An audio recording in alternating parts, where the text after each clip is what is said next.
Et bonsoir le chat. Vous allez bien? Puis ça fait longtemps qu'on s'est pas vu sur cette chaîne, hein. Le dernier live c'était ce matin. Euh, du coup, Gnuk, tu changes de bord. Ce matin t'étais là, ce soir t'es dans le chat. T'es une épée, toi. Qui c'est qui t'a filé des droits de modérateur? Complètement inconscient. Bref, ce soir on va... C'était moi? Bon, j'ai fait une erreur. Euh, Ce soir, on va continuer notre fameuse application Boardstop, qui est une application qu'on fait de bout en bout pour montrer l'utilisation des tests, des différents niveaux de la pyramide de tests qu'on peut faire. Et ce soir, je suis pas tout seul. Je suis accompagné d'une autre âme charitable, d'une autre personne qui a accepté de coder avec moi. Je suis pas éclaté. Non, non, non, ça va. Franchement, ça va, aucun problème. Et donc ce soir, eh ben, je suis accompagné de Arthur, que vous connaissez plus dans le chat sur Anoseda. Je te laisse te présenter du coup.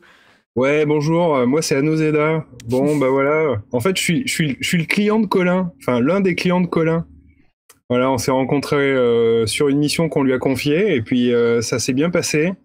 Moi, j'aime bien sa façon de coder, alors du coup, j'étais très très curieux. Il m'a dit, ah, bah on a une chaîne, tu devrais venir voir. Puis du coup, je suis venu voir. Puis là, on m'a filé un diamant. Alors bon, bah maintenant, voilà, je suis captif, je suis ferré.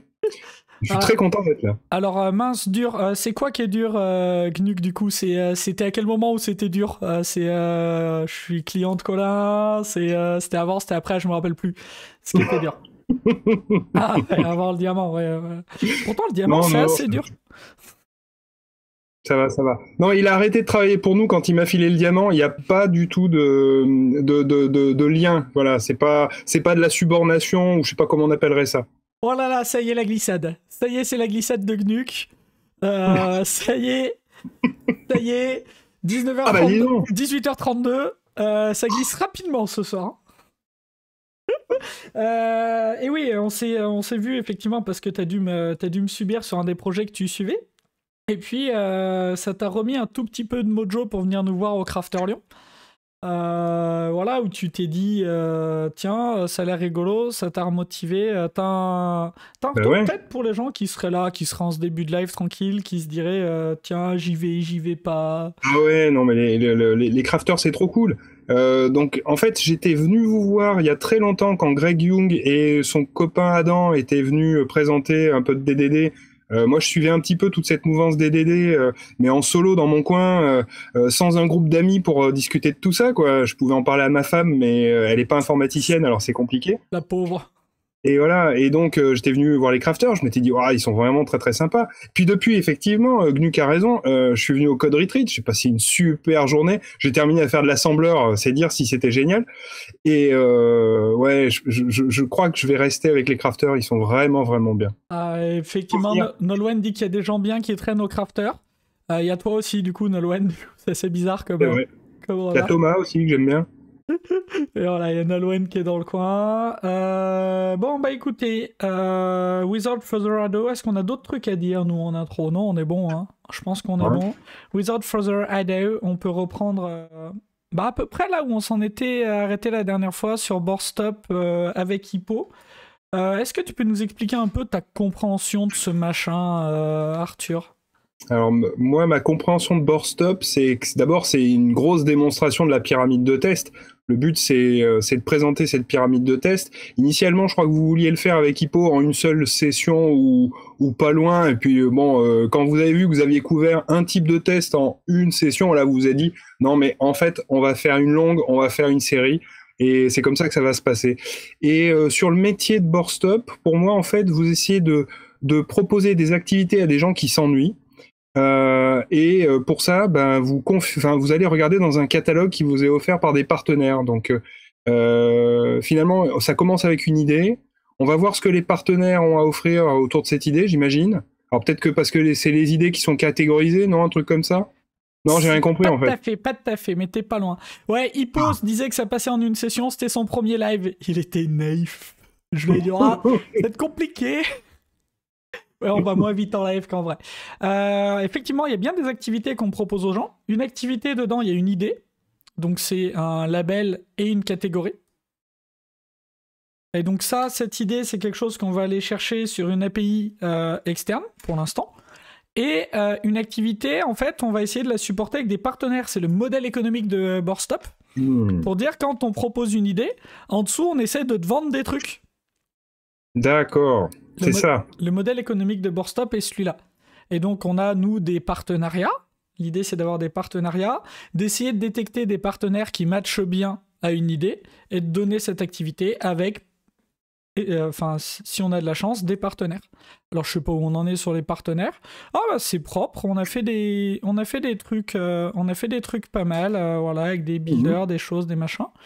Je crois que le dernier truc qu'on avait fait, c'était une fake API pour pouvoir tester quand justement on appelle le partenaire. Hein. C'est un truc comme ça. Alors, c'est pas le partenaire justement. C'est pour avoir une idée.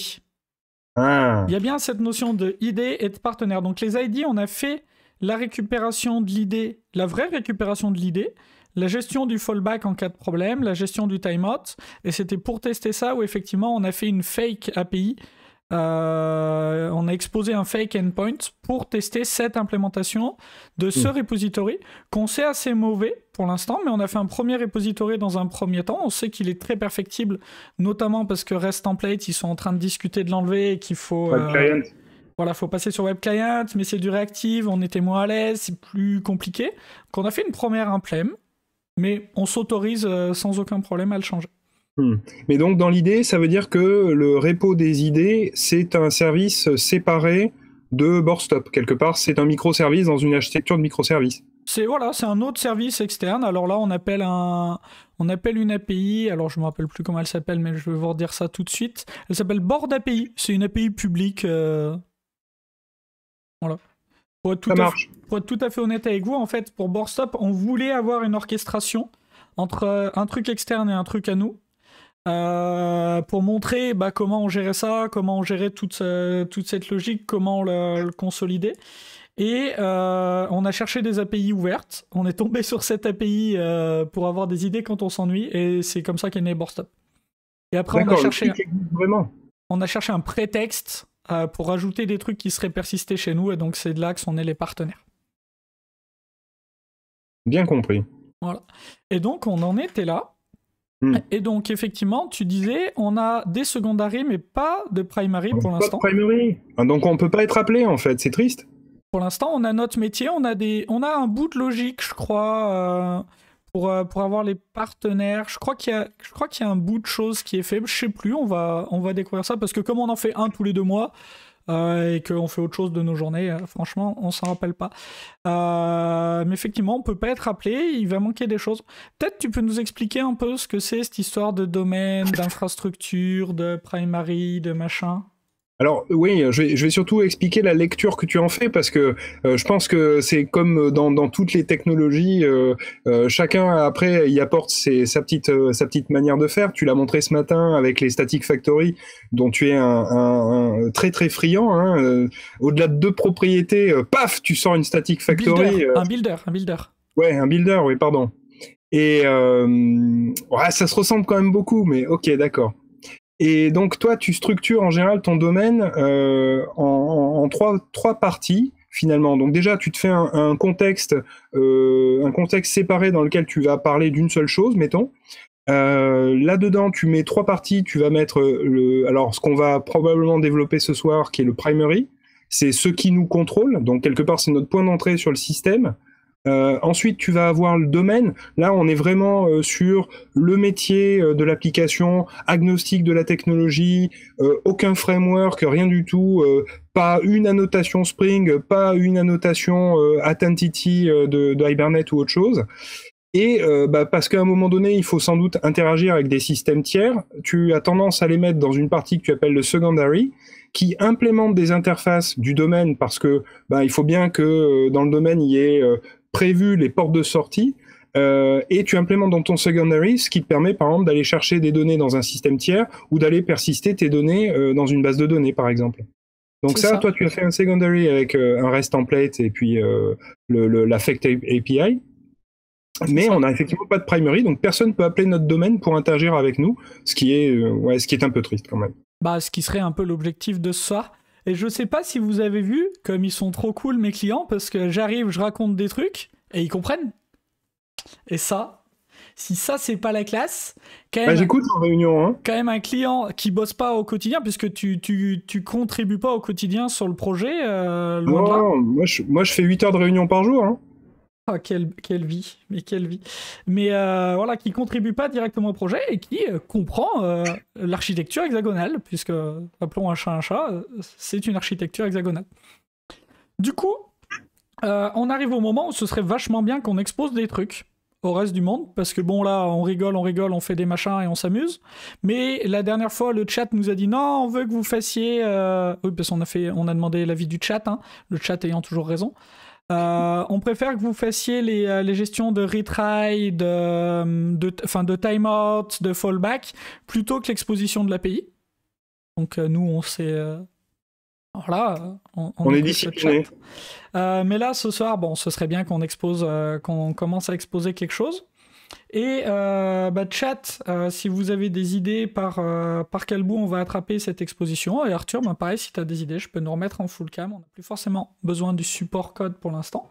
Qu'est-ce qu'on commence par faire? Qu'est-ce qui va nous apporter de la valeur et qu'est-ce qui nous permettra le plus rapidement d'avoir un feedback sur ce qu'on est en train de faire et de voir tous les manques, puisque on a des bouts de machin à droite à gauche. On sait qu'il en manque, mais on sait plus quoi. Donc, quelle peut être notre stratégie pour avoir rapidement un feedback, rapidement de la valeur sur ça? Et chat, pareil. Hein. Donc, si je reprends ce que tu disais tout à l'heure, en fait, ce qui va nous faire gagner des pépettes avec cette application-là, c'est de présenter les produits des partenaires. Les activités. Activités des partenaires. Ou dedans, en fait, dans mon activité, j'ai mon idée et mon partenaire. Donc, mon but, c'est de livrer des activités, c'est de faire un service pour avoir des activités. Est-ce qu'on commencerait pas par ça alors? Il faut, ça je suis d'accord, il faut exposer le service pour avoir des activités. Mais pour exposer ce service, qu'est-ce qu'on fait en premier? C'était plus ça ma question. Effectivement, oui, pour moi c'était une évidence, il faut exposer le get sur Activities. Mais quelle va être notre stratégie pour écrire ce service? Sachant qu'on sait qu'il y a des manques, on sait qu'il y a des trucs qui vont pas, on sait que c'est une appli pour jouer. Et c'est quoi, tu veux m'emmener sur les user stories, sur le fait d'écrire une petite histoire qui nous plairait bien quelque chose que tu mets je crois dans la partie application, dans les projets que tu fais? Alors, je veux pas forcément vous emmener sur quoi que ce soit. Moi, j'ai un avis, mais chat, si vous avez un avis sur le but de BoardStop, c'est de montrer comment avoir de la valeur avec les tests. Donc là, en gros, hein, ce que j'attends comme réponse, c'est un niveau de test globalement. Par quel morceau de ma pyramide je dois faire en premier pour avoir mon feedback sur ce que j'essaye de faire. C'est ça en fait la question, puisque le but c'est comment j'apporte de la valeur avec mes tests. Là j'essaie de savoir quel test, et puis après on se posera la question des outils, des choses comme ça. Bon, c'est pas un test unitaire. Ça peut. Pourquoi c'est pas un test unitaire? Peut-être, peut-être, hein, mais... J'ai l'impression que ça serait trop petit par rapport à ce qu'on veut faire, non? Alors ça dépend de la définition de test unitaire. Je peux rappeler peut-être la définition qu'on avait donnée. Nous, unitaire, c'était tout en bas. C'était la base de notre pyramide. On avait intégration, est-ce que mon code parle à du code externe? Contrat, est-ce que j'ai exposé un contrat un jour et doit continuer de fonctionner ad vitam parce que je casse pas la gueule aux copains? Mon composant que je livre dans sa globalité isolée du reste du monde, est-ce qu'il fonctionne? Est-ce qu'il s'orchestre comme il faut? Voilà. On arrive au moment où on est obligé de déployer. End-to-end, toute ma solution qui parle au reste du monde. Properties, tout ce qui est essentiel mais qui n'est pas directement de la fonctionnalité, temps de réponse, scalabilité, sécurité. Et exploratory, test fait par des humains. Je les refais très très vite, hein, la pyramide, mais voilà les définitions sur lesquelles on était parti.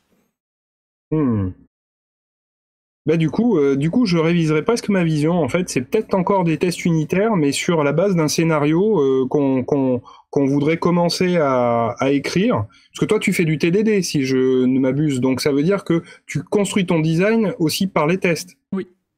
Et quelque part, là, on a quelque chose à écrire qui est le scénario où, in fine, on soumet une idée et des activités. Mais ça, c'est du code qu'on n'a pas écrit, donc il faut le designer. Et du coup... quoi d'autre que de commencer à le designer avec du TDD? Et ben, tu vois, l'attaquer par les tests unitaires, c'est ce que j'ai fait pendant longtemps. Enfin, pendant longtemps, c'est ce que je faisais au début. Et j'étais pas forcément très très satisfait de ce niveau de test-là, puisque c'est beaucoup de l'orchestration. Sur de l'orchestration, c'est dur de pas tester un détail d'implémentation quand tu moques, parce que, tu vois, voilà. Et je loupais des trucs. Parce que des fois, il me manquait une transaction, et ça, je le voyais pas. Tu vois, mon test unitaire, il voit pas que ma transaction est pas bonne. Il voit pas des trucs comme ça. Donc, j'ai fait ça pendant longtemps. Et c'est des tests qui me coûtaient assez cher à faire et qui, au final, avaient pas la valeur que je voulais. Donc, j'ai changé mon fusil d'épaule il y a quelques mois. Ouais, 6 mois. Quelque chose comme ça. Pour une autre stratégie maintenant. Pour faire ça, pour cette approche. Qui, aujourd'hui, me plaît un peu mieux. Et j'attaque ça par les tests de composants. C'est un peu bourrin, hein, je me mets assez haut dans la pyramide, mais en fait mon test de composants il va me couvrir énormément de cas sur mon exposition d'API, et en même temps, bah, de toute façon pour le faire passer, alors je vais avoir une phase rouge qui va être assez longue. Je suis plus vrai, enfin mon TDD va être, c'est Nolwenn qui avait dit ça une fois, il m'avait bien fait rire sur un live, il avait dit ton baby step, là il commence à être ado, hein. Donc là ma phase va être longue, mais c'est du code sur lequel je fais assez peu d'erreurs. En fait, je fais vraiment plus attention au code sur lequel je fais régulièrement des erreurs.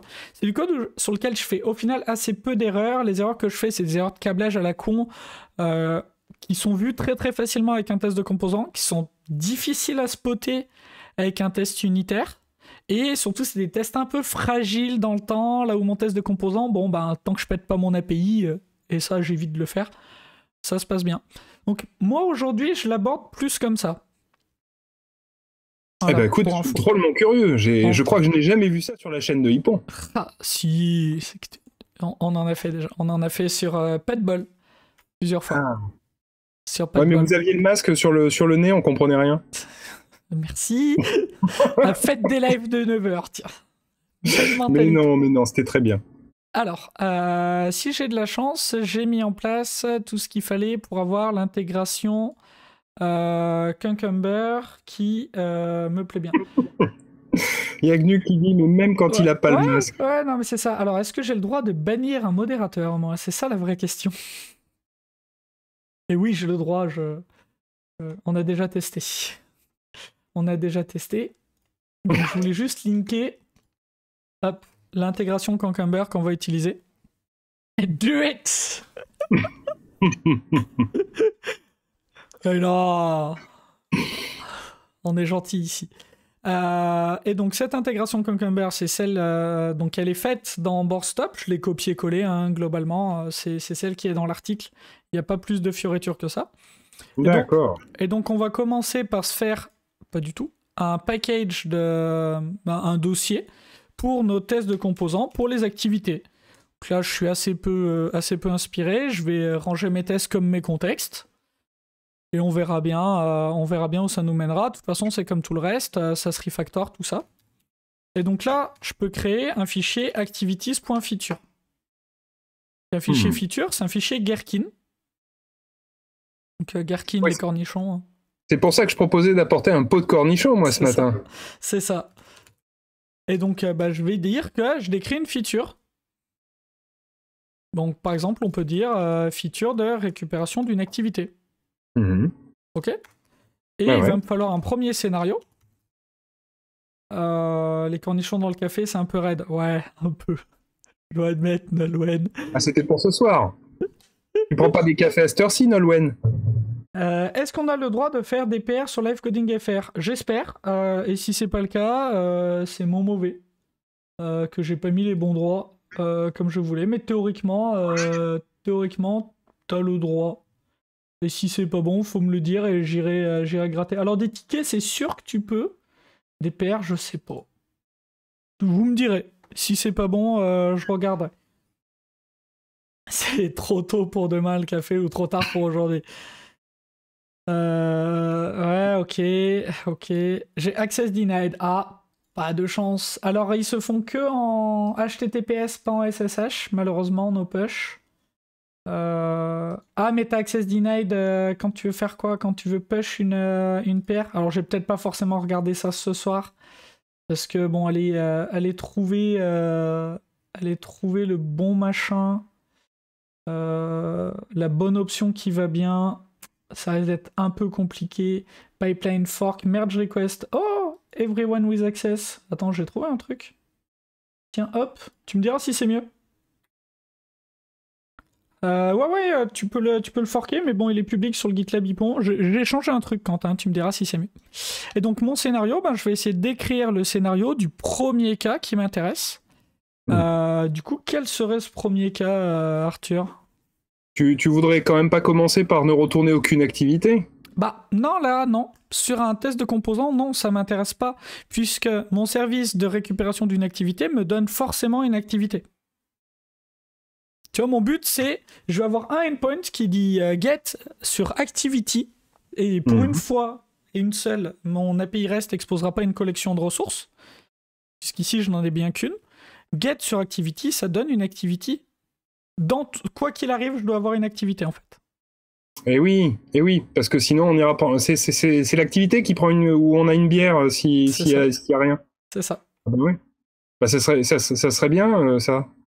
Est-ce qu'on ne ferait pas un truc qui retourne une activité, enfin, qui nous dit je dois avoir une bière s'il y a pas de si le service board API est pas dispo? Non, c'est peut-être trop tôt, ça aussi. C'est ça. Enfin là, c'est même pas dispo parce que je suis en test de composants. Ouais, je regarde plus tard, Quentin. Je t'avoue que j'avais pas fait le test. Je regarde ça plus tard. En gros, multitask, mais quand même. Je trouve pas l'option instantanément. En gros, je vais jamais appeler mon appli externe. C'est un test de composants. Donc mon composant ici, il doit fonctionner en autonomie. Donc je vais moquer mon appel externe, mon appel à l'API externe. Je vais simuler ma base de données si j'ai besoin, si j'ai des choses comme ça. Parce que ça, c'est facile à faire, je peux le faire en composant. Mais oui, je vais moquer mon appel à un moment, parce que je veux maîtriser mon retour. Mon test de composant doit être très solide. Ah bah oui, alors moquons. Et du coup, quel est notre premier cas? Notre premier scénario. Alors comment tu le dirais? Je dois retourner une bière? Je dois obtenir une bière? Should get activity, ça peut être aussi simple que ça. Ok. Should get beer activity. Ok. On peut faire quelque chose comme ça. Ok. Let's do this. Donc là, le but, c'est d'arriver à écrire quelque chose dans given, quelque chose dans when, quelque chose dans zen. Alors on peut enlever certains des mots-clés, mais on va l'écrire comme ça. Alors, est-ce qu'un truc comme je demande une activité, ça peut être un given? Ça peut être plus un when, parce que c'est l'action que je veux tester. Alors, est-ce que tu auras un given là-dessus? Peut-être pas. Des fois, il n'y en a pas. Souvent, given, en fait, c'est mon état initial. C'est étant donné que j'ai chargé ces données, que je suis connecté avec... C'est ça. On n'est pas authentifié, là. On n'a rien besoin de spécifier en particulier. Non. Ça peut être ça. Il n'y a pas de contexte? Non. Ça peut être ça. When I get an activity, then I should get a beer activity. My activity... alors on peut faire quelque chose comme ça. My activity should be... Ouais. Et donc là, on peut mettre un tableau, tu vois, ça peut être pratique. Ouais. De dire... Une data table, c'est ça? Ouais, c'est ça. Donc on peut dire que je veux une idée. À voir comment on le fait. Il y a plusieurs manières de le faire, mais on peut voir... peut voir. Tu vois, l'idée, ça peut être juste ça. Est-ce qu'on vérifie les partenaires qu'on a? Là, normalement, tu devrais pas en avoir, si? Là, si, moi, j'aimerais en avoir. D'accord. Eux, ils proviennent de la base? Oui. D'accord. C'est à nous, c'est quelque chose qu'on maîtrisera. Ah, mais alors, est-ce que ce serait pas un given, ça? On verra. On verra. Peut-être qu'il faut charger des partenaires. Peut-être que nos partenaires, dans un premier temps, ils sont en mémoire en dur. Parce que sur notre première version de l'API, d'ici à ce qu'on signe d'autres partenariats, ça sert à rien d'aller se galérer à faire des persistances, des machins, des trucs. Je sais que j'ai un partenaire, je le renvoie, c'est fini. Donc à ce moment-là, c'est un peu comme tu veux, soit on fixe effectivement des partenaires in-memory et on s'embête pas, on dit simplement qu'on doit les retourner, mais est-ce que ça prouve quelque chose? Parce que finalement, on va retourner la collection de ce qu'on avait en entrée. Non, parce qu'il y a un filtrage sur les partenaires pour qu'ils correspondent à la catégorie. D'accord. Beer, je dis peut-être une bêtise, mais ça correspond. Il y a une catégorie pour beer? Ouais, on a mis la catégorie relaxation, je crois. Ah, d'accord. Ah oui, alors là, on pourrait s'amuser du coup à mettre, par exemple, en dur, 3 partenaires, dont un seul a C'est est ça, capable de travailler sur relaxation, et on devrait avoir plus que ce partenaire-là c'est ça. dans l'activité.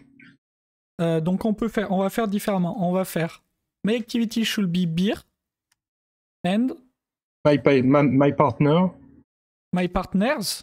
Comme my ça on les vérifie partners, tous. Should be. Et là on peut faire un tableau dans l'autre sens avec, je sais plus ce qu'il y a dans un partenaire. c'est pas une string toute bête que tu as Il y mise? a un name, un website. Tu vois, Ah, il donc y a les deux. je voudrais vérifier les deux. Donc on peut dire name et website. Ça veut dire qu'il ignore la première ligne quand tu fais une data table? On va voir, il y a plusieurs sens dans lesquels on peut le faire.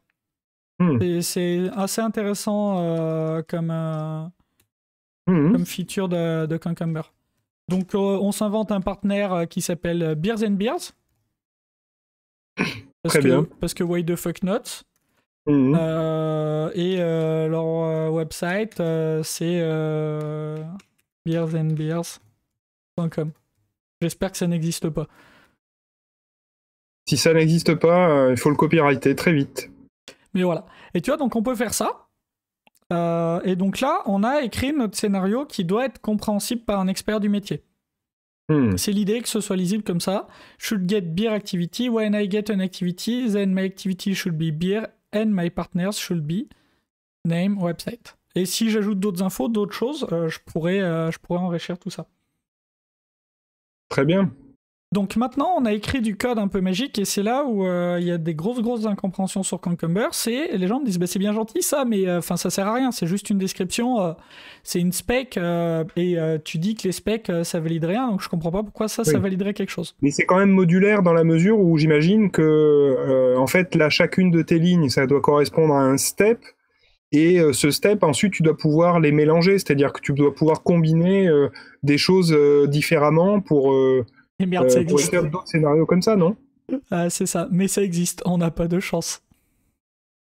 Ah, j'ai pas compris l'intervention de Tepatwi69. Ça existe, beersandbeers.com.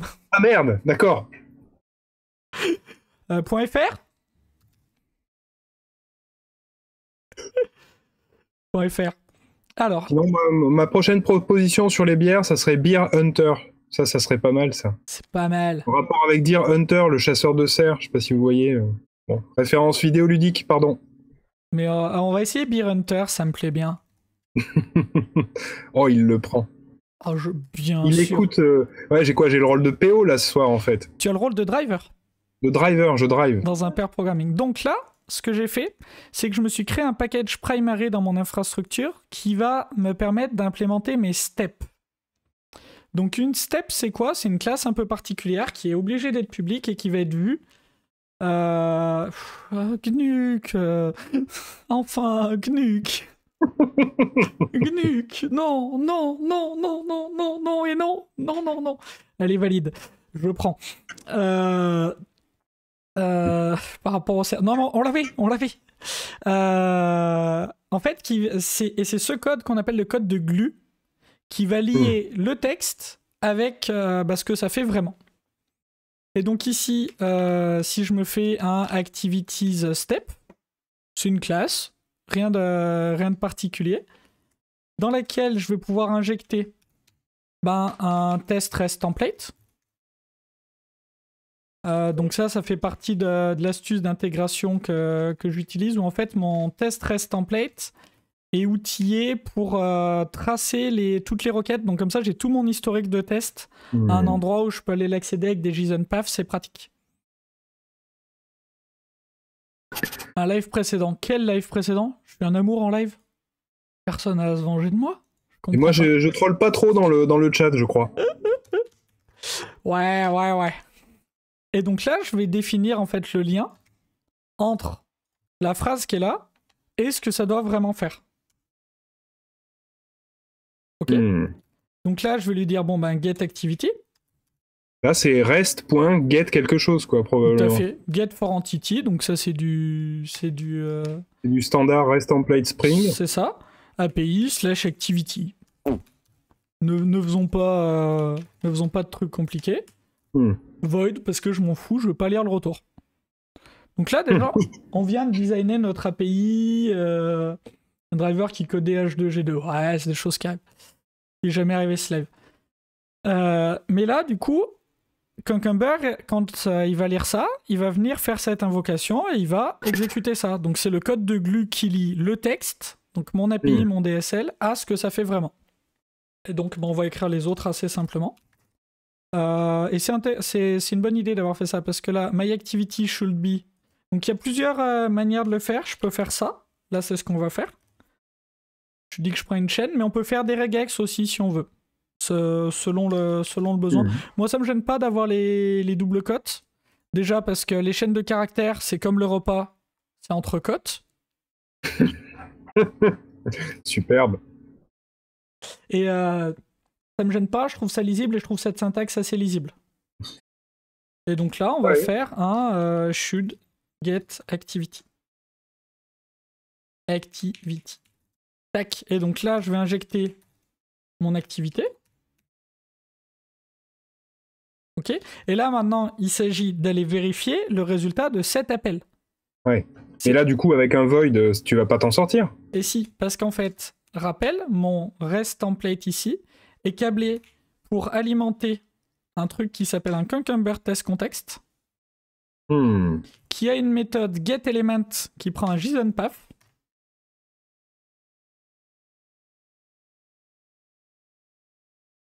Il faut absolument que j'aille lire l'article, comme ça je pourrais récupérer la référence à ce composant qui a l'air très très bien. Il fait pas grand chose. Hein. En gros, c'est une queue.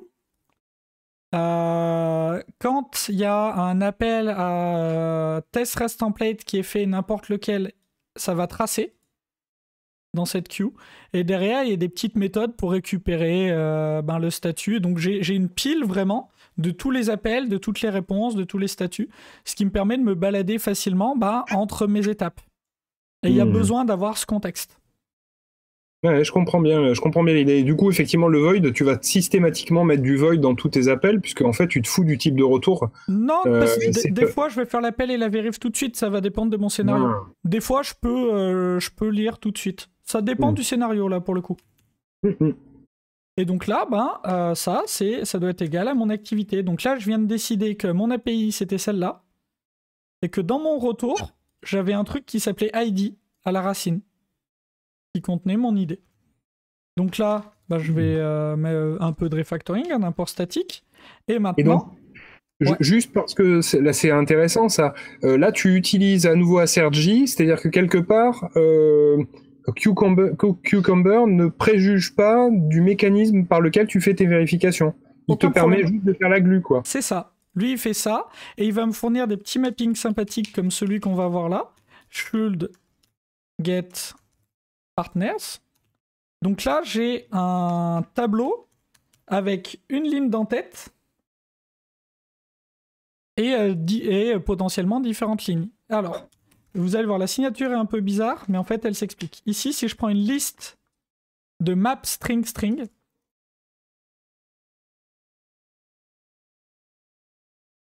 Cucumber me map des tableaux de cette forme-là en liste de map string string. Chaque entrée aura la clé, la valeur. La clé, name, la valeur. Et si j'avais fait un tableau dans l'autre sens, donc comme ça, qui... value, et j'injecte une map et ça fonctionne. Ouais, c'est par effet de bord. En fait, c'est un contexte comme si tu te baladais sur un site. Donc c'est par effet de bord, oui, non, moi je trouve ça assez logique. Non, mais il dit ça parce que comme il va faire une présentation sur functional programming, forcément il voit des effets de bord partout maintenant. C'est ça. Donc là... Ah mince, alors attendez, je suis en train de réfléchir que cette version qui est un peu ancienne, il me manque une méthode ici que j'ai appelée countElement qui compte les éléments dans un tableau, ce qui n'est pas forcément très grave. On va faire 100. Et donc là, comment est-ce que je peux réussir à faire mon assertion? Donc avec ma liste de maps Alors, pour vérifier mes partenaires. T'as une liste de maps, donc tes partners. Attends, En gros, je vais voir un retour. Et dans mon retour, j'ai une idée et des partenaires avec un nom et un site. Donc là, normalement, ta liste de maps, elle doit avoir une taille de 1, si je me trompe pas. Donc tu pourras avoir un asserthatpartners.assize de 1. Alors ça, non. Parce que le asserthatpartners.assize de 1, je vérifie que ici, tu m'as mis un tableau de 1. Alors que je veux pas, je veux pouvoir faire le langage une fois. Tu vois, j'écris ce DSL une fois qu'il y a un coup, et les gens, ils mettent des tableaux comme ils veulent. C'est ça mon but. Ouais, je le prends trop au pied de la lettre par rapport à ce qu'on essaie de vérifier. Mais du coup, alors donc là, tu t'injectes les partenaires et tu veux vérifier que finalement, alors les partenaires, ça c'est ce qui t'est injecté. Partenaire, c'est ce qui t'est injecté. C'est ça. Et donc quelque part, il te faut ton activité. Elle est où ton activité? Alors, le résultat de mon appel, il est là-dedans quelque part. D'accord. Donc ça, il faudrait que tu ailles le récupérer à nouveau. Ouais. Et comment je fais pour... en fait, c'est comment je fais le lien entre... Là-dedans, je vais avoir partners et je vais avoir un tableau en JSON. Un tableau d'objets avec des names et des websites. Ouais. Parce que c'est la logique qu'on s'est donnée en termes de métier. Et donc, en gros, c'est un peu pénible. Donc, sur mes projets, maintenant, j'ai des utilitaires qui font ça. Que je n'ai même pas écrit moi-même, d'ailleurs. Je vais faire ça à un collègue. Mais on peut faire un truc... Piquer du code. Hein? Mais on fait tous ça, piquer du code. Qui fait ça? Donc là, en fait, c'est bizarre, mais j'ai besoin d'un compteur. J'ai besoin d'un compteur de ligne parce que derrière, je peux dire que cucumber test context get element de partners line. Parce que je veux que la première soit celle-là, la deuxième soit celle-là, je les veux dans le même ordre. Point. Et ici, c'est le name. Ouais. Is equal to. Et donc là, c'est partners. Get the line. Get the name. Donc en vrai, j'ai un peu plus d'outillage sur mes projets maintenant. J'ai des trucs qui me transforment les chaînes, qui font le camel case, etc. Mais le plan, c'est bien ça. Par contre, juste une chose. Activity, c'est une liste de partenaires qu'il a, ou c'est un set ou quelque chose comme ça qui nous ferait perdre l'ordre? Dans l'ID, en retour, on va voir. Moi, j'ai décidé qu'il fallait que ce soit dans un ordre précis. Ok. Donc, c'est quelque chose en termes de métier, ça fait partie des décisions. Mais moi, je veux que ce soit dans l'ordre que j'ai mis là. Vous n'hésitez pas si c'est pas clair, hein, chat, cette histoire, parce que là, on est vraiment sur le tournant, le truc de la soirée. Sur comment on fait cette glue pour créer un DSL qui soit pérenne dans le temps et que derrière, mon référent métier soit autonome pour écrire les autres cas qu'il voudra. Parce qu'en fait, il a toutes ses clés. Ici. Tu t'es fait sortir. Oh, je sais pas d'où, Gnuk, je suis désolé. Mon mauvais. Tac. Je voudrais extraire ça. Faire cette partie-là là, que j'ai dupliquée. D'accord, donc ça serait... ça serait quoi? Current? Ouais. C'est un JSON path. Qu'est-ce qu'on dit? Ouais, allez. Tac. C'est peut-être pas pire. Il t'a pas fait l'extraction? Ah si, j'aurais pu la faire là. Je l'ai pas faite. Je crois que j'ai moyen de la faire. Pas grave. Prend pas beaucoup de temps. Non, ça va. Les joies des fixtures. Bah là, je trouve que ça va, que ça se fait assez bien. Ouais. Cucumber Test Context, c'est une classe à moi. Oui, c'est une classe à moi qui est documentée justement dans l'article que j'ai link tout à l'heure. Mais qui est vraiment assez simple. L'astuce, le trick justement dans cette intégration, il est pas trop là. Il est plus dans le Cucumber configuration. Où en fait, je vais moquer la partie hautante pour moi pouvoir piloter mon hautante comme je veux, mais vraiment avoir une hautante parce que je voulais pas un mock MVC, justement parce que je voulais une vraie hautante. Et où il y a l'interception justement des requêtes pour pouvoir les écrire dans le test REST template. Et il y a un truc un peu chiant, c'est que comme on lit 2 fois la requête, il y a une connerie avec des factories, des machins, des trucs. Bref, ça c'est du détail d'implem, mais c'est expliqué dans l'article. Et Cucumber n'est pas spécifiquement lié à Spring, c'est-à-dire que là, c'est aussi la glue que tu as mise en place qui fait le lien avec une application type Spring Boot, Voilà. JHipster, etc. Il se trouve que là, j'ai un starter pour le lier à Spring qui fait que j'ai Cucumber Context Configuration et qui me permet de faire la glue un peu plus facilement. Sachant qu'il y a besoin aussi donc, de cette classe Cucumber Test qui est celle qui me permettra de lancer les tests. D'ailleurs, je vais le faire. Qu'on voit si ça fait ce qu'on attend. À savoir, mec, j'ai pas de résultat. Et ton run with, là, parce que je vois que du coup, il y a un runner JUnit qui est spécifié, il va pas interférer. Là, tu as mis un not auto-wired, tu vas pouvoir avoir l'auto-wiring de Spring qui va fonctionner en même temps que tu as un run with qui n'a rien à voir avec Spring. Ouais. Le problème, par contre, c'est qu'on peut pas faire de Cucumber en JUnit 5. C'est pour ça qu'on est obligé de trimballer et JUnit 4 et JUnit 5, puisque les runners, c'est plus JUnit 5. C'est vrai, c'est des extensions en JUnit 5, c'est ça? Donc là, il y a les deux dans les projets, c'est un peu pénible, mais voilà. Et donc, je suis Ils ont content. pas encore fait le travail? Non, je suis content, mon truc fonctionne parce qu'il me dit, j'ai pas trouvé le path ID dans le résultat. Normal, en fait, parce que ça va renvoyer un 405 ou un 404. Donc, normal, je suis content, ça teste des choses, il me dit pas qu'il me manque de la glue, des trucs comme ça, donc là, c'est assez cool. Et donc, on va pouvoir faire passer ce test. Ah oui, on peut regarder le temps que ça prend. Donc ma boucle de feedback là est à 9 secondes. Ce qui est raisonnable pour tout ce que j'ai à faire, parce que sinon il faudrait que je démarre mon appli, que j'aille sur le Swagger, que machin, que truc. C'est beaucoup plus long. Même avec un auto-reload qui marche bien et que je dois pas relancer très souvent, ce qui n'est pas le cas sur du Java, ce serait beaucoup plus long. Donc là, j'ai une boucle de feedback à 9 secondes. Le clic pour savoir si j'ai fait marcher ce que je voulais, il est pas très cher. Et ça m'a pas coûté très cher. Alors, on a expliqué très longuement, hein, mais c'est normal, c'est un live. Ça m'a pas coûté très cher à faire, à coder. Ça, surtout quand on a l'habitude, ça va très vite. Et derrière, j'ai vraiment de la valeur. En plus, ça génère des rapports qui sont très propres, qu'on peut facilement exposer. Voilà, donc la campagne de test que je viens de lancer m'a généré un rapport comme ça, qui est quand même super propre. Alors là, bon, c'est ma stack d'exceptions. Je pourrais m'amuser à mettre des messages dans les exceptions. C'est rien du tout. Mais le rapport est quand même très cool, quoi. C'est le moment où ton PO, il arrête de lire, là. Quand il voit la stack trace, il fait bien. OK. Il a vu du rouge. Pas pour moi. Il a vu du rouge. Ça doit pas être rouge. Ouais. Et donc, maintenant, on va travailler à le faire passer. Donc, qu'est-ce que j'attrape pour faire passer ça Alors, du coup, ton test REST template là, t'as rien codé là qui répond sur /API/activity dans ton application? Que dalle. C'est peut-être ça qu'il faudrait faire. Déjà, c'est un bon début. Donc, je vais faire un primary ici et je vais me créer un activities resource. Ouais. Ouais, ça me plaît bien. Ça te va? Donc, ouais. On va faire la version donc REST controller, request mapping, pour mettre le /API ici. D'ailleurs, je peux même mettre /API/activity. Hein.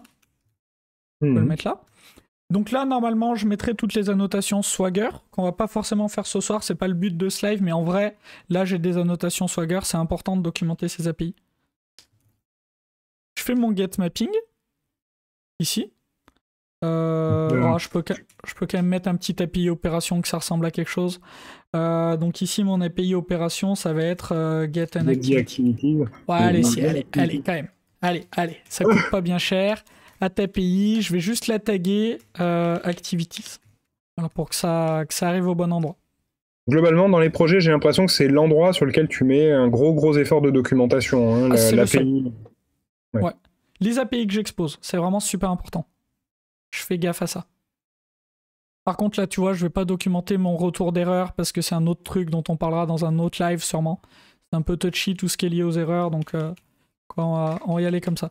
Donc là, moi, j'aime bien renvoyer des responses anti-type. Je trouve ça plus clair, la manière dont tu parles de ton truc. Et donc là, je vais renvoyer un objet qui sera un REST.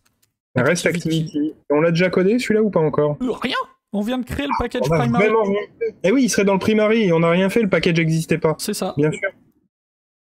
Là, on a que dalle. Là. Ah ouais. C'est vraiment, il m'a laissé la place nette, le père Hippolyte. C'est ça. Donc là, je me mets un to-do pour pas oublier que je dois faire des trucs. Puis on va aller coder REST Activity parce que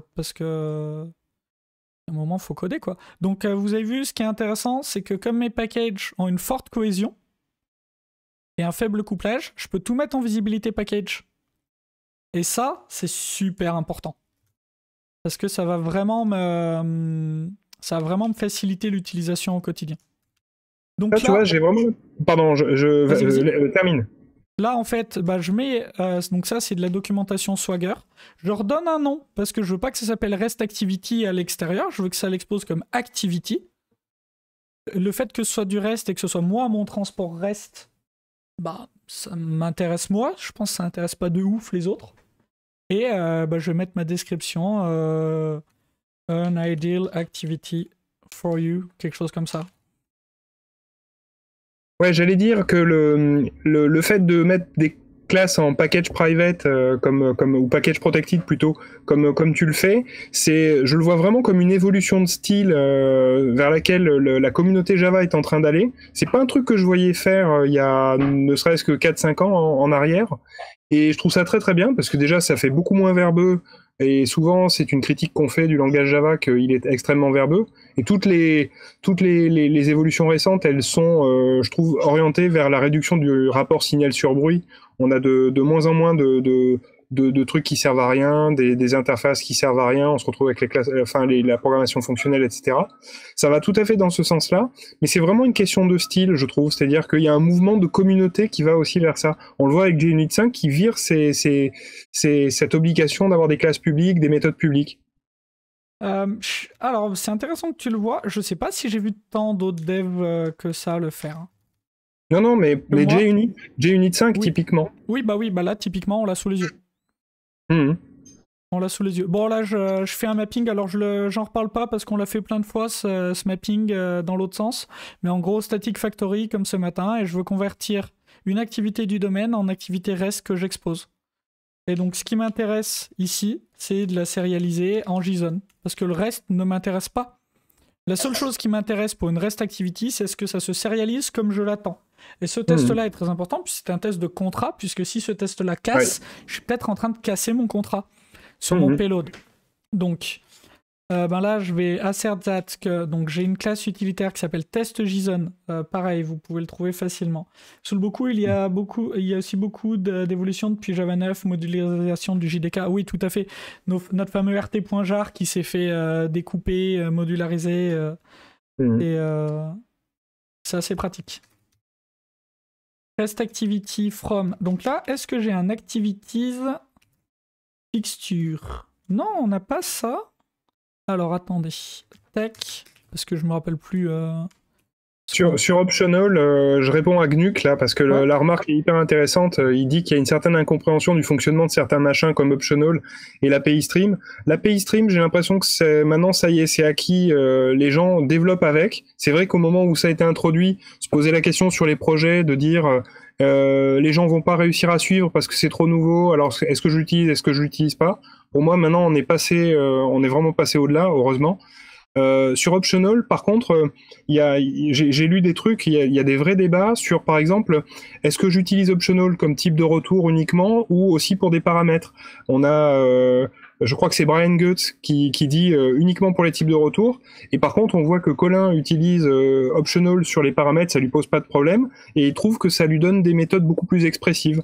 Et il y a beaucoup de querelles de chapelle aussi là-dessus, et il n'y a pas encore eu comment dire, le débat est pas encore clos, mais je me demande si Brian Goetz va pas perdre. Alors, je joue pas, donc je suis pas là-dedans. Pendant qu'on parle, je suis en train de fusionner deux trucs de fixtures que j'avais qui étaient pas forcément super pratiques séparés, donc je les fusionne. Je me dis que c'est mieux, et donc j'avais des IDs fixtures et des partners fixtures, et en fait je me fais juste un activities fixtures qui aura tout. Je trouve ça beaucoup plus pratique. Et donc comme ça, j'ai en une fois tous mes trucs. Ok. Très très bien. Voilà, là c'est un peu de fusion, un peu de refactoring. Toujours pareil, hein, je sais jamais du premier coup si c'est bon, donc j'hésite pas à revoir mes trucs, même pour les tests. Donc là, maintenant, il faut que je sache, faut que j'ai un JSON en sortie de ça. Qu'est-ce que tu fais? Tu le lances pour voir ce vers quoi il se réalise, tu regardes si ça te plaît et tu copies-colles? C'est exactement ça. Donc faut que ça compile par contre. Et là j'ai un problème puisque du coup j'ai fait la moitié de mon refactoring, mais ça va bien se passer. Tac. Tac. Donc là je reprends le. Tac. Ouais. Je reprends le reste de mon refactoring. Mais oui, c'est exactement ça. C'est exactement ce qui va se passer. En fait, au début ça va pas me plaire. Spoiler. Parce que j'ai pas mis de champ, j'ai rien mis dedans, donc... Alors, tac. Pourquoi il ne le voit pas? Eh oui. Bien sûr, bien évidemment. Ah bon, tu ne sais pas tout du premier coup. La grande majorité des choses, si, de manière très modeste, hein. Mais... Le bug free, c'est qu'en TypeScript, non? Oh, lol. Et donc là, ma REST activity, va falloir que je lui mette des ID et des partenaires. Oh, faut qu'on accélère un peu, j'avais pas vu. On rigole, mais on code. Non, mais c'est moi, hein, je blague. Je blague. Donc je vais coder une REST activity ici. Je vais renvoyer une new REST activity depuis donc activity.get label. Et ici, il me faut un new REST partners depuis activity get partners. Donc là, pareil, il me manque un autre objet. On l'a pas, oui. Pas grave. Allez. Voilà, tac. Je le testerai en test social avec mon autre cas, parce que bon, il n'y a pas forcément une valeur de fou à le tester en unitaire ici. Donc là, partners for an activity. Tac. Et donc je peux très facilement en social avoir les deux. Donc ici, le New REST Partners, il me dit bah non mec, j'ai pas le constructeur qui va bien. D'ailleurs, c'est pas une bonne idée ça, je vais pas faire ça. Je vais refaire une factory comme ça. Pour garder la même logique. Oui, puis tu risques d'en avoir besoin dans d'autres cas. Tout à fait. Tout à fait. Et donc là, voilà, je me mets mon constructeur ici. Donc ça, c'est un label. Et ça, c'est des partners. Tac. Donc ça, on va faire très simple. On va le mettre dans des champs. Tac. Et bien sûr, ça fait pas ce que je veux. Pas de problème. Ça va être un new REST partners. Et là, j'ai envie de mettre directement à plat les... ça va être des REST partners, en fait. J'ai pas bien le choix. Donc c'est des partners stream map REST partner from collect collectors to list. Ok. Vous me dites un chat si c'est incompréhensible ce qu'on est en train de faire. Je fais un peu vite parce que c'est un objet de collection finalement que tu as fait qui a pas de métier, enfin qui a pas de beaucoup d'intelligence quoi. Il utilise la factory individuelle. C'est ça. Je suis pas sûr qu'il y ait une valeur de ouf à expliquer ce code-là. Enfin, Arthur, si t'as envie de raconter des trucs ou je sais pas si tu vois une valeur incroyable. Non. Je me posais la question, est-ce que je ferais comme ça dans mes projets? Je sais pas. J'ai vu que tu faisais des objets collectifs, je sais pas comment on pourrait les appeler, des objets avec un S à la fin. À une époque, on disait non, une classe, c'est surtout, c'est un singulier, c'est forcément un singulier. Pareil, dans le style de développement, on voit apparaître ces styles collectifs. J'ai pas encore vraiment d'avis là-dessus. C'est comme tout ce qui arrive, ça perturbe mes croyances affirmées depuis très longtemps et ça me force à réévaluer ce que je pensais acquis et c'est très intéressant. Mais ouais, aujourd'hui, j'ai pas encore d'avis là-dessus. Voilà, moi j'aime bien, puis surtout côté REST, je préfère l'encapsuler dans autre chose plutôt que d'avoir une liste à plat. Bon, après, ça, c'est des... je sais pas, en fait. Moi, ça me plaît bien comme ça, mais... pardon. Non, c'est pas ça que je veux. Tac, allez, fais-moi un constructeur, s'il te plaît. Merci. Faut être gentil des fois avec son IDE, quand il est sage, quand il fait ce qu'on veut. Bah, surtout avec Eclipse, hein. Oh là là, ça y est, ça troll Eclipse. Eh, tiens, on n'est pas trollé Eclipse encore ce soir. C'est-à-dire, tant qu'à faire, moi je suis NetBeans. Et il n'y a pas beaucoup de gens qui utilisent NetBeans. Donc j'en profite, voilà. Moi j'utilise NetBeans et j'aime beaucoup ça. NetBeans, ouais, NetBeans, ça a pas ses pairs, quoi, comme disent les jeunes. Normalement, c'est gênant quand j'essaie de parler comme ça, moi, en tant que vieux. Donc là, ce qui m'intéresse, c'est que j'ai pété mon premier test, qui était le test qui m'a permis de faire mon design. Parce que ici, je veux que ce soit nul. Ça, c'est important. Parce que je veux pas casser dans ce cas-là. Et par contre, ici, c'est peut-être pas un Java 16 et un stream to list. Ouais, effectivement. Et donc là, eh ben, j'ai le vrai résultat de mon JSON. Et arrive maintenant le temps, effectivement, où je vais me demander est-ce que j'en suis content. This is my label. Ah, et là, tu vois, j'en suis pas content. Ouais, il y a un truc là. Ouais, ça des partenaires de partenaires, et puis derrière, attends, c'est pas pratique. C'est un tableau. Donc en fait, j'ai fait de la derp, la merde, puisque ici, j'ai envie de mettre directement ma collection de REST partner. Tu vois, je change. Je m'autorise à changer, il n'y a aucun problème. Ça coûte pas cher le code. Non. Non, bah regarde, là ça va vite. Puis on est en bonne compagnie. Tac. Bon, à part Gnuc qui raconte des trucs pas gentils, mais sinon on est en bonne compagnie. En Java 42. Oui, ok, on a une numérotation qui est... Bon, j'aurais pas fait ce choix-là.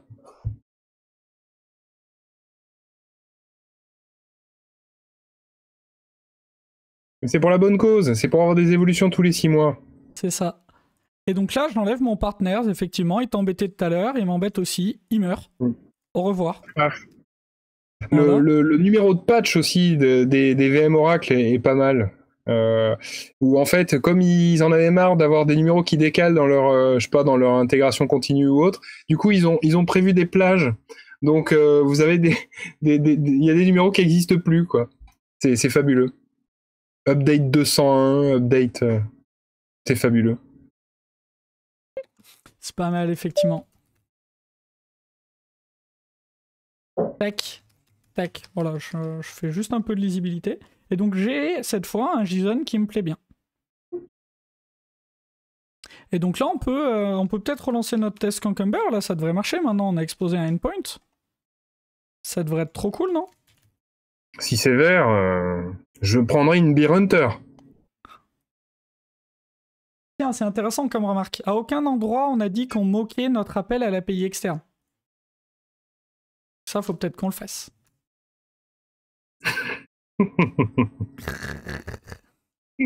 Merde, je suis spoté. Bah ouais, je suis en entreprise, alors nous on est bloqué avec des versions des versions estampillées. Il bluffe, on vient de livrer un Java 11 dans sa boîte.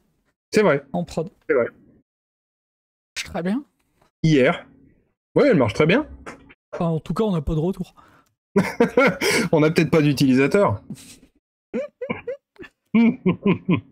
Donc là, pardon, on rigole, mais je vais faire un autre truc assez important. C'est que je vais injecter des mocks dans mon contexte Cucumber. Et ça, c'est un peu chiant à faire. Enfin, c'est pas forcément ultra natif. Donc, je sais pas ce que ça t'inspire là, ce que je suis en train de glander, Arthur. Si ça t'inspire quelque chose. Je suis en train de regarder son troll sur ES 666. Et je suis désolé, du coup, j'ai perdu le fil. Mais je me reconcentre. Ouais, non, mais ouais, on a Gnuc et Nolwenn dans le chat. Normalement, tu les laisses tous les deux. Et on est bien. J'arrête de lire. Je me concentre sur le code. Donc là, des bin primary, ça c'est pas horrible, ça. Bah si, mais là, dans ce cas-là, moi, ça me va. Parce que je veux qu'ils remplacent... Eh oui, l'implémentation par défaut que tu vas mettre dans l'application en run. C'est ça. Dans ce cas-là particulier, ça me va. Ouais. Et c'est un moyen d'injecter des mocks dans mon contexte Cucumber, puisque j'ai pas tout le pilotage que j'ai normalement en Spring Test. Et donc là, je peux me faire un IDs repository. Alors ça, par contre, ouais, j'adore cette fonctionnalité qui consiste à mettre la conf de test comme une inner class à l'intérieur de la classe de test elle-même. Ça, je trouve ça tue, quoi. Ah, ça, c'est pratique. Et tu sais si ça marchait, ça, à l'époque de Spring 4, Spring Test, avant Spring Boot, ou si c'est vraiment un truc qu'ils ont codé récemment Je l'ai toujours vu, je crois. Hein. Tu l'as toujours vu? Ouais, moi, parce qu'en fait, tu le mets là et ça se passe bien, tu vois. Enfin, là, pour le coup, je l'ai vu apparaître et j'ai fait, mais pourquoi j'y ai pas pensé avant? C'est tellement génial. Ouais, moi, je crois que je l'ai toujours vu. Hein. C'est pour ça qu'il faut regarder un peu comment les gens programment. Et ce chat, pour moi, cette chaîne, elle est bien parce que ça nous permet de voir comment les autres font et ça alimente notre réservoir d'idées pour essayer d'être inventif, créatif au quotidien. Donc, c'est très chouette.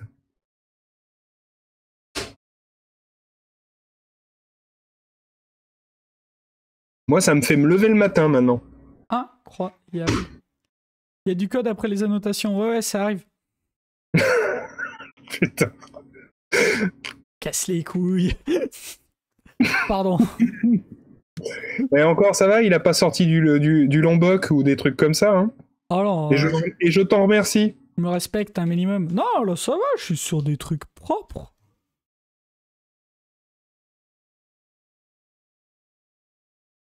Donc primary, hein, pour ceux qui ne connaîtraient pas, c'est en fait une annotation de Spring qui permet de dire s'il y a conflit avec un bin qui est la même chose que moi sur le type ou le nom, en fait c'est moi qui gagne. J'ai raison. Donc c'est vraiment l'astuce de Sioux quand on a des contextes mal gaulés, notamment dans des applications pré-Spring Boot. Avec Spring Boot, ça prend une autre tournure, plutôt celle-ci. Mais c'est souvent le hack de la dernière chance. Mais là, ça fera ce que je veux. Et la test configuration étant prioritaire sur les configurations, elle est chargée avant. Non, pas de qualifier, effectivement. Là, c'est plutôt de l'auto-airing by type. Et donc là, hop, maintenant, il va me manquer un... Maintenant que j'ai moqué ça, ben ici, il faut que ça fasse quelque chose. Donc, il faut que ça fasse un response entity. Qu'est-ce que ça raconte comme connerie? Non, c'est bon? Ce live est AOP only. C'est terrible. Donc là, il me faut une response entity of rest activity from. Et là, il me faut une activity. Et là, donc là, ouais. Voilà. Faut qu'on aille le chercher dans... C'est quoi? C'est ton secondary qui te retourne les activités? Et non. Ah, t'as un peu d'orchestration là? Tout le temps. Tout le temps. C'est vraiment important d'avoir cette couche d'orchestration. Et donc moi, je le fais dans un layer application. Donc ce qui est pas l'archi de base en fait, on va dire. Ouais. Mais quelque part, ce composant-là, il est réutilisable indépendamment de la techno. Oui, bien sûr. Donc tu le mets dans ton domaine à ce titre. Il est pas dans le domaine, il est dans son layer. Ah, tu le mets pas dans le domaine? Non, parce que tu vas voir, je vais bourrer des annotations Spring dans tous les sens. Hein. Ah. Parce que déjà, c'est un add service. Et il va faire de la sécurité, il va faire des transactions. Alors, est-ce que on peut dire que c'est une manière de découpler la partie REST, qui quelque part est une façon d'exposer ton service, et donc demain tu pourrais vouloir faire du GraphQL ou le prochain truc qu'on va inventer demain, de la partie un peu plus liée au métier? Est-ce que c'est un peu ça ton idée derrière le layer application? Non, c'est vraiment, c'est né d'un besoin technique que j'ai besoin d'avoir cette orchestration technique et d'avoir un endroit pour gérer mes transactions. Parce que souvent, ici, ça va faire get, une opération métier, save. Ça, je le veux dans une transaction, quand je suis sur une base acide. Ouais. Et donc, il me Mais tu veux pas le mettre dans ton contrôleur? Et non, parce que mon contrôleur, c'est mon secondary. Il peut exposer plein de trucs. Mon contrôleur, c'est que mon secondary, il fait que de l'exposition. Ton contrôleur, c'est ton secondary? Je parle de ton contrôleur en entrée. Oui, mon primary, pardon. Mon primary. Ah, c'est mon primary. Je me disais, j'ai plus rien compris. Non, pardon. Et il fait que de l'exposition, il fait que du transport, entre guillemets. Ah, d'accord. Donc... Transport versus sécurité versus transaction.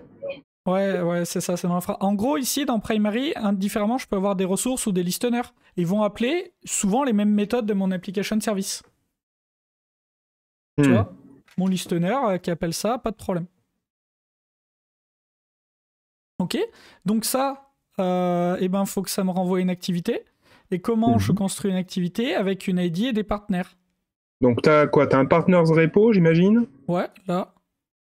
Donc ça, il faudrait que tu te l'injectes. Et un IDs repo. Et un IDs repo. Et donc lui, il va faire l'orchestration là. Sauf que, en fait, lui, il a besoin d'une catégorie. Et mon IDs repo, donc, va me donner une ID avec une catégorie. Le problème, c'est que lui, je veux pas qu'il fasse de métier. C'est vraiment pas son rôle de faire du métier et de faire ce rapprochement-là. Donc, je vais créer dans le domaine un service, et c'est pour ça qu'on a fait ça, c'était pour montrer le cas et la différence entre un application service et un domaine service.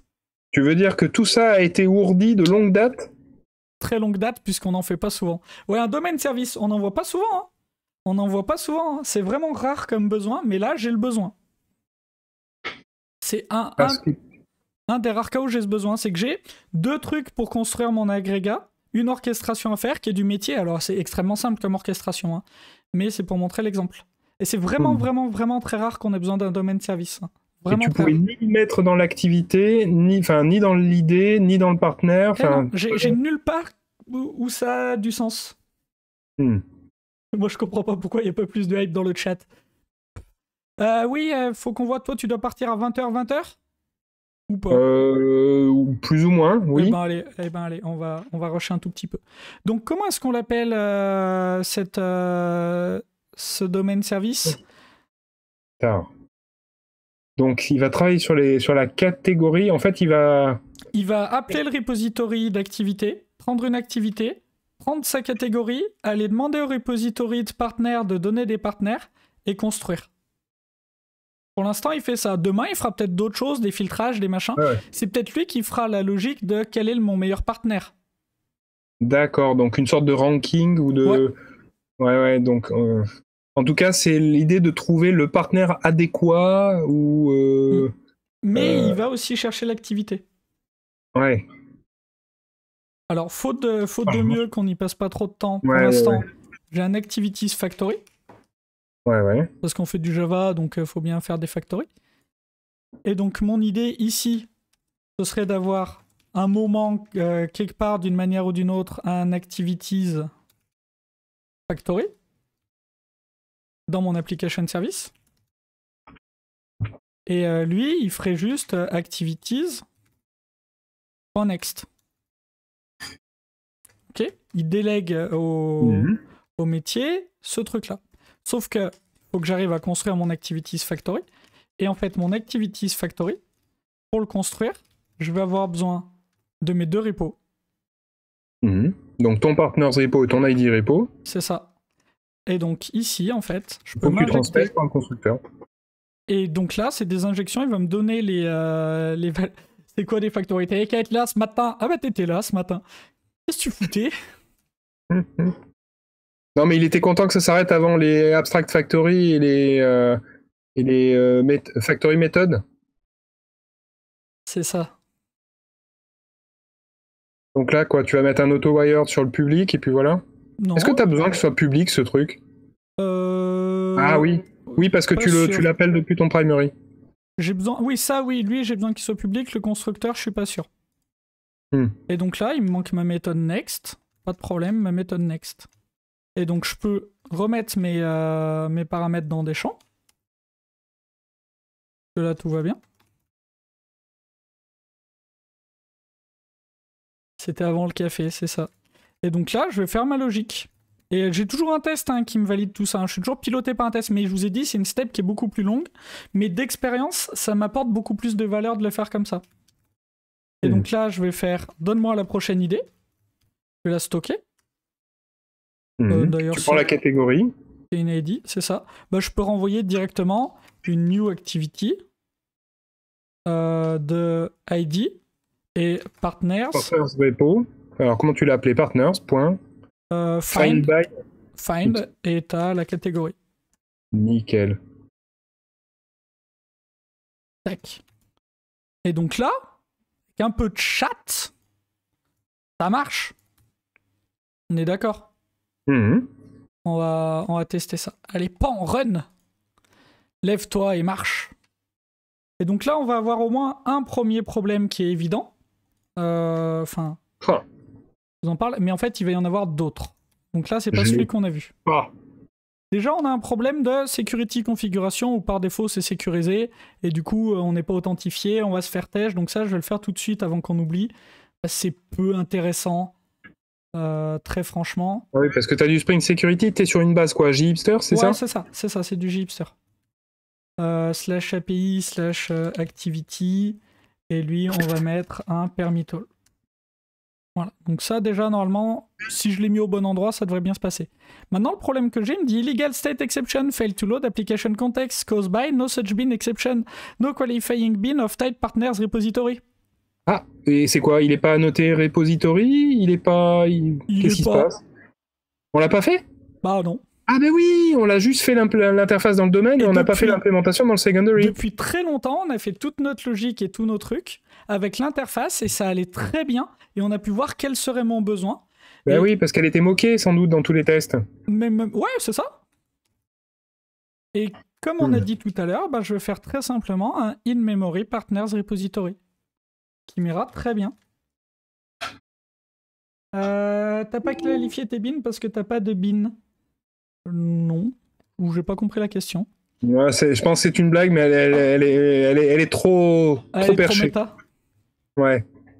Allez, on se fait notre partners repository parce que je voudrais qu'on ait quelque chose qui fasse des trucs et des machins. T'as pas de bin, ça doit être le t'as pas de swag, mais quand tu fais du Java, quoi. Possible. Et du coup, là, bah maintenant j'aimerais voir ce que j'ai comme erreur. Toujours pareil, j'essaie d'avoir un peu de feedback quand même si là je suis sur une itération très longue. Je veux avoir un tout petit peu de feedback, voir ce qui se passe. Path not found exception. Ici, il me dit no result for ID, toujours. Donc, est-ce que je me suis laissé un to-do encore quelque part? J'ai que celui-là. Et en fait, ce qui se passe, c'est que je me prends un 500 parce que mon objet du métier ne se construit pas sans partenaire. Mon activity ne se construit pas sans partenaire.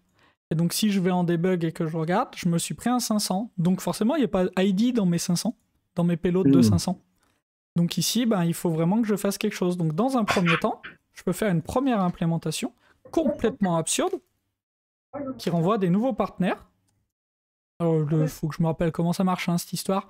Ah oui, c'est vrai, on avait fait ces patterns-là. Oh, on avait bossé. Hein. Partners, builder, add. C'est élégant. Admet, on cache le...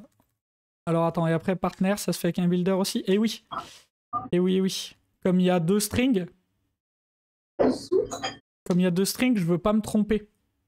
Ouais. Donc je qualifie mes trucs comme ça. Et donc ici, ben, c'est facile. Hein. Le name, c'est celui-là. C'est celui que j'attends en premier. Et le website, c'est celui-là. On n'a pas vérifié s'il existait, lui d'ailleurs, ce serait triste. Tac. Donc là, j'ai ajouté... Faut que je le build. Et ça, faut que je le build. Donc ça, on va l'appeler Beer Hunter, par exemple. Ok. C'est à peu près clair mon histoire. Et je veux mon feedback.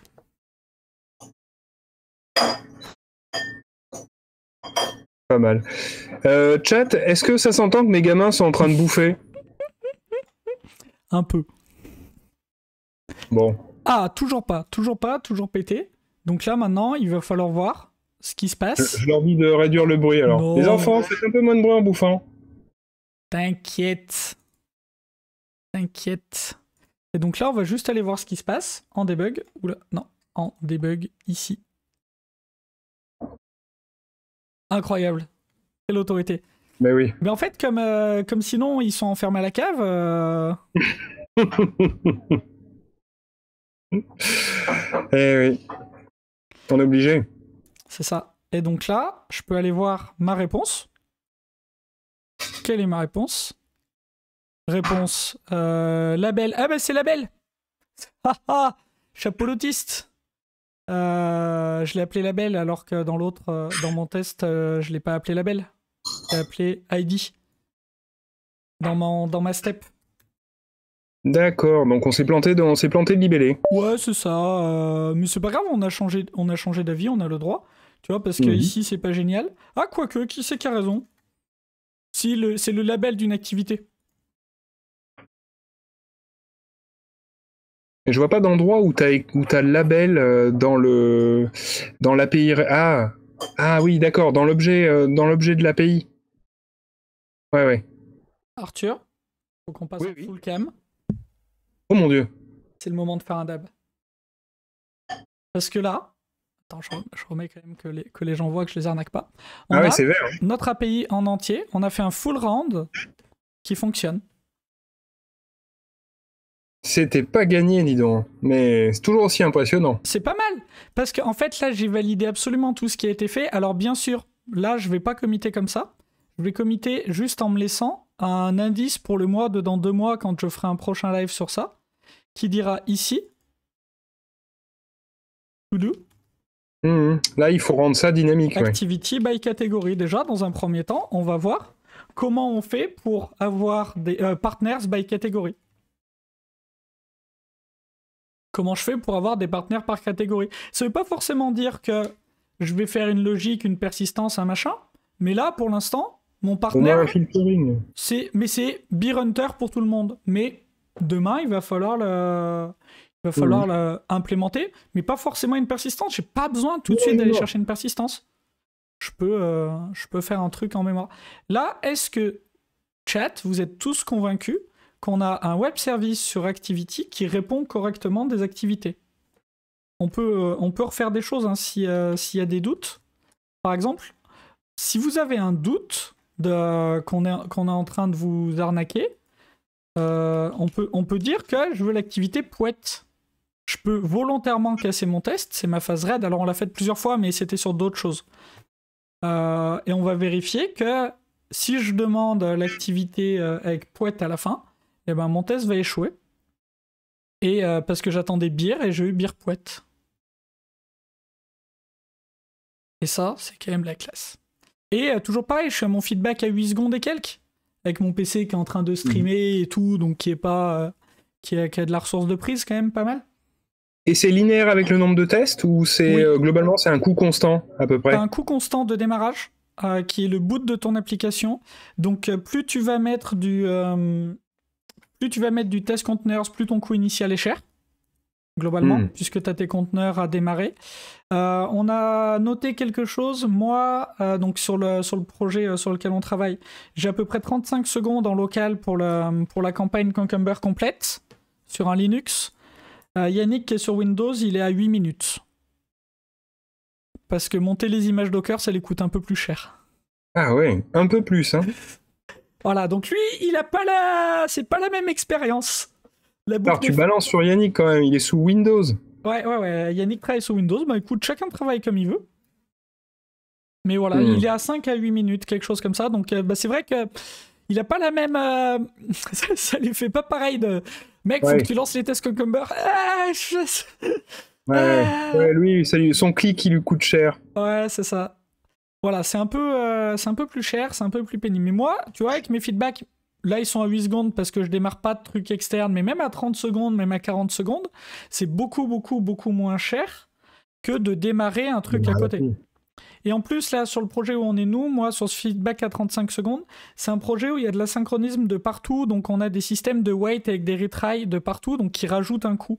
Parce que toutes nos écoutes de Kafka, c'est de l'asynchrone, et comme on est très intelligent, ce Kafka est écrit dans un Elasticsearch, dont l'indexation est asynchrone.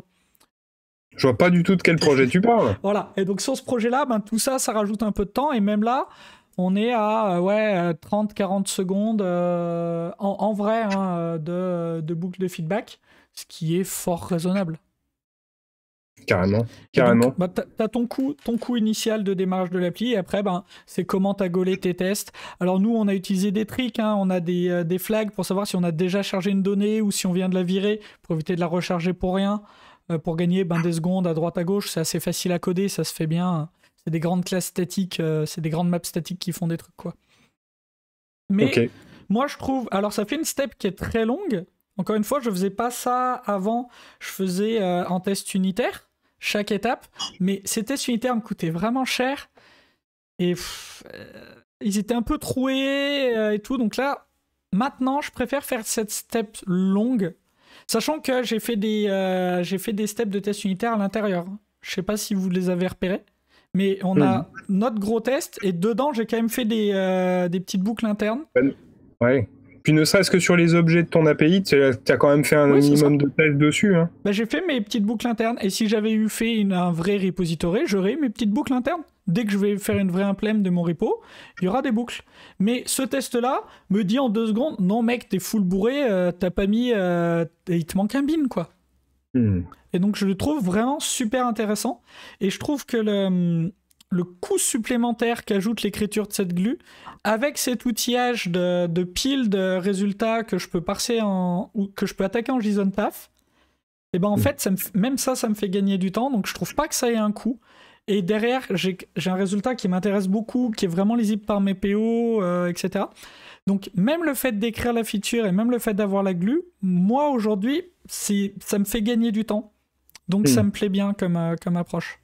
Et est-ce que tu peux pas utiliser un peu Cucumber pour de l'exploratoire, c'est-à-dire en gros après tu joues un peu avec tous les steps que tu as écrits et qui sont codés par les développeurs pour finalement faire des assemblages pour voir en gros jusqu'où ton système tient, à quel moment il est trop permissif et il devrait bloquer. Est-ce que tu peux pas aussi t'en servir un peu comme ça Bien sûr.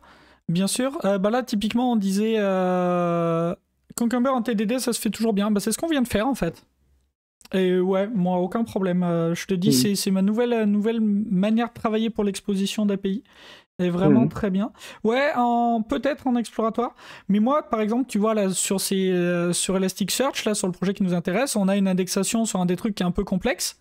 Mais qu'est-ce que j'étais content d'avoir mes campagnes Cucumber pour piloter ces tests. J'insérais mon jeu de données de test en entrée et je vérifiais, alors attends, telle recherche, qu'est-ce que ça doit faire, telle recherche. Tu vois, j'ai pu pousser le truc un peu dans les retranchements et ça m'a rien coûté et ça reste très lisible. Alors que à l'écrire en test unitaire, ça aurait été très rapidement compliqué à lire. Toutes ces méthodes alors attends, si je cherche avec ça et ça, je dois avoir ça. Là, paf, j'ai mes tableaux Markdown et tout, c'est vraiment propre. C'est vraiment... Voilà. La seule chose là où je reste un peu sur ma faim, c'est sur, je sais plus ce que tu disais, où en gros, avec JUnit 5, on n'y est pas encore, c'est l'histoire du runner, je crois, T'es obligé de mettre du JUnit 4, enfin, t'es obligé d'avoir du JUnit 4. Alors, de mémoire, ce que je fais, c'est que j'ai un package qui s'appelle JUnit Vintage Engine. Voilà. Qui fait des trucs autour de ça. Donc pareil, j'ai dû les documenter. Je vous remets mon écran. Voilà, donc en fait, j'ai une dépendance vers JUnit Vintage Engine, donc c'est fourni par JUnit 5, mais ça permet de runner du JUnit 4. C'est un peu moins vilain que d'avoir JUnit 4 et 5, mais c'est peu satisfaisant. Et du coup, après, tu mettrais quoi? Tu mettrais du ArchUnit pour vérifier que... Enfin, je sais pas si ça a du sens, mais qu'en gros, seuls tes tests Cucumber utilisent les classes vintage, et que par contre, tout le reste est bien écrit avec du JUnit nouvelle mouture? Ou tu t'en fous, c'est des tests unitaires, c'est pas le problème? Pour l'instant, je m'en fous. Je t'avoue que ArchUnit, j'ai pas encore investi de temps dessus. Tu vois, j'ai même pas encore essayé de mettre du ArchUnit pour vérifier qu'on me cassait pas mon archi-exa, qui est pas quelqu'un qui baladait... Mal intentionné. Non, mais qui baladait des trucs entre domaines, etc. J'ai jamais fait. J'ai jamais ressenti le besoin. Ça viendra peut-être. Moi, j'y crois pas mal, mais il faut que pareil, j'ai pas encore testé, mais c'est pour justement véhiculer ce qui est implicite ou ce qui est explicite mais mal compris. En fait, je le vois un peu comme un filet de sécurité pour avoir la discussion avec la personne au moment où elle pète la limite. Et réexpliquer en fait pourquoi est-ce que ces limites, cette façon de structurer a été mise en place la première fois. Ouais, mais faudrait peut-être que je m'y penche. Ça peut être Ça peut être un sujet de live peut après. être intéressant. Ouais, non, mais ça peut être intéressant de regarder ça. Écoute, il nous reste 6 minutes, le temps de faire le retour, etc. Ton retour sur ce live, alors on a dû accélérer un tout petit peu pour être dans le timing. Je sais pas si ça allait pas trop vite, mais ton retour, Non. toi... Ah bah moi je suis ravi, hein. J'ai passé un super moment. Je me suis éclaté. Le sujet m'intéressait beaucoup. C'est une place particulière d'être driver parce que c'est aussi celui qui peut dire des bêtises et du coup avoir la chance qu'on le corrige. Donc je pense que de cette soirée-là, je dois être celui qui doit repartir avec le plus d'idées remises comme il faut, tu vois. Donc ça, c'est super. Moi, c'est ce que j'apprécie dans le fait d'être dans une communauté, c'est que tu peux arriver avec des idées, tu les confrontes, et puis tu repars de là, t'as grandi. Donc non, très très content. Ouais, ben moi j'ai bien aimé. Alors, je... Attends, pardon, je dis bonsoir. Bonne soirée, t'es pas Twitch, je sais pas si t'es déjà parti, mais bonne soirée. Et ouais, si Pascal a fait du Arcunit, Pascal est du parti, elle doit s'occuper de ses petits, je parie. Mais ouais, peut-être qu'il faut qu'on regarde des choses sur ça. On en parlait justement sur Padball, qui est l'application exemple Gipster pour de l'archi-exa. Tout ça, c'est des choses intéressantes, mais c'est toujours pareil. Moi, j'ai pas eu le besoin jusque-là. Donc j'ai pas regardé. Si un jour j'ai le besoin, ben je prendrai tant qu'il faut. Tu vois, le truc, c'est que moi, ça fait... Enfin, peut-être que ton travail en société, en ESN, est un petit peu différent du mien. Moi, ça fait 10 ans que je suis chez le même client. Et des équipes de développement qui sont passées sur mes projets, il y en a eu plusieurs, avec des niveaux différents. Et donc, c'est sans cesse les mêmes choses que je réexplique aux équipes. Et quelque part, avoir un peu d'aide d'un outil automatisé qui me permet aussi de checker les endroits où les gens ont des faiblesses, parce qu'ils sont en train de péter un principe que je sais même pas, que j'ai oublié de réexpliquer. Je me dis, ça peut m'aider, justement, à éviter ensuite de rattraper certains trucs par la suite. Ah, non, Mais je n'ai pas testé, donc je sais pas. C'est intéressant. Non, mais faudrait peut-être que je m'y penche un jour de pluie, un soir de pluie. Ou une nuit sans sommeil. Il y en a tellement. Il y en a tellement. Ok, je crois que je t'ai coupé. T'avais d'autres retours sur cette soirée, d'autres trucs? Non, écoute, non, je me suis exprimé, je me suis beaucoup exprimé, c'était très bien. Ok, ben moi en tout cas ça m'a fait très plaisir que tu acceptes l'invitation. Nous ça nous fait toujours plaisir d'avoir des gens externes, encore plus si c'est nos clients et que pour l'instant ils disent du bien de nous parce que leurs applis ça fait pas assez longtemps qu'elles tournent pour qu'ils se soient rendus compte que ça va pas, mais quand c'est récent c'est cool. On va faire le rôti dans le chat, bien sûr. Note de 0 à 5. 0, vous êtes ennuyé et vous êtes parti. Et d'ailleurs, je pense qu'il y en a qui sont partis pour aller manger, tout simplement, vu l'heure. Et 5, c'était vraiment très cool. Vous avez appris des trucs. Je vous laisse voter si le cœur vous en dit. Pour la semaine prochaine, on n'a rien planifié. Mais il y aura un Code and Coffee parce qu'on a bien aimé. Ouais, on a vu un domaine service. C'est vraiment très rare. On se faisait la réflexion avec Nuke une fois. Ah, moi, j'ai dû en faire 3 dans ma vie, quoi. Vraiment, c'est... Mais voilà, on voulait en avoir un, justement pour montrer. Mais n'en faites pas de partout. Si vous faites plusieurs domaines services, c'est sûrement que vous êtes en train de reproduire votre architecture où il y a des services de partout qui sont anémiques dans tous les sens. C'est vraiment très, très, très rare. Donc, semaine prochaine, il y aura un Code and Coffee, parce qu'on a bien aimé. Ce matin, on a eu des bons retours. On sait pas quel jour. Bien sûr, on sait pas le sujet, c'est le principe, puisque le sujet, s'il y a un sujet dans le chat, on prend le sujet du chat, le chat a toujours raison. Et il y aura un soir ou un midi ou un truc, écoutez, on verra. Il me reste Arthur à te remercier à nouveau, à te demander si t'as un message, un truc autre à faire passer. Non, écoute, moi, continuez ce que vous faites, je trouve ça très très bien. Quand je suis pas là pour troller dans le chat avec Gnuc et compagnie, je regarde en différé là, et c'est très très chouette. Ça m'éclaire. J'apprécie surtout le fait d'être avec vous, avec le chat, parce que ça me permet de poser des questions et du coup de valider différentes choses. Donc c'est une manière d'être avec la communauté, et voilà, en ces temps de Covid, c'est pas mal d'avoir ces moments-là. Ça substitue pas mal aux réunions présentielles, aux meet-up, etc. qu'on pouvait avoir dans la vie d'avant. Quand il y avait des bars, cette légende, où il y avait des bars, des cinémas. Ça n'existe pas. Ça n'a jamais existé, je crois bien. C'est une utopie.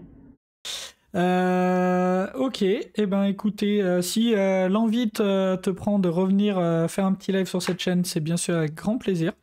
Bah, très volontiers. Sur ce sujet ou sur un autre, aucun problème. Et puis ben, nous, on vous souhaite une bonne soirée, une bonne semaine. Codez bien, amusez-vous bien et à la prochaine. Bye bye.